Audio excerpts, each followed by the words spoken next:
कोटी टंका खर्चरे पुरी जिला अस्तरंग ब्लॉकर 9टी विद्यालय रूपांतरीकरण होता वर्षे न पुरुणु केउठी कांथरे फाट हेलाणी तो आउ केउठी छातरू प्लास्टर खसी शिक्षक शिक्षयित्री आउ कर्मचारी आहत हेलाणी केउठी विद्यालय आसवाबपत्र नष्ट हेलाणी एभली परिस्थिति रे छात्र छात्री शिक्षक एवं कर्मचारी विद्यालय को आसवाक डरिलेणी। पिला जाहि प्रेयर को पळी आसते समस्ते टीचर एवं पिला प्रार्थना क्लास रे थे से समय छात उपरक जा जो सीढ़ी घर सेठू प्लास्टर गुड़ाक सब खसला दुलदुल होकर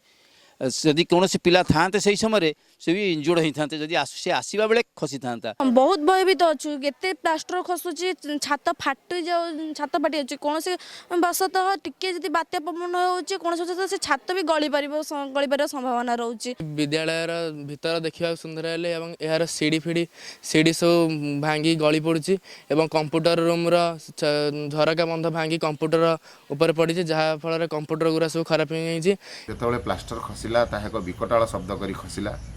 एवं पड़गला आम गोड़ फोड़ उपर पड़ला मुंड उपर पड़ला तेणु ताहा अत्यंत हृदय विदारक थिला भारी कष्टदायक थिला आमे आघात हो गलु।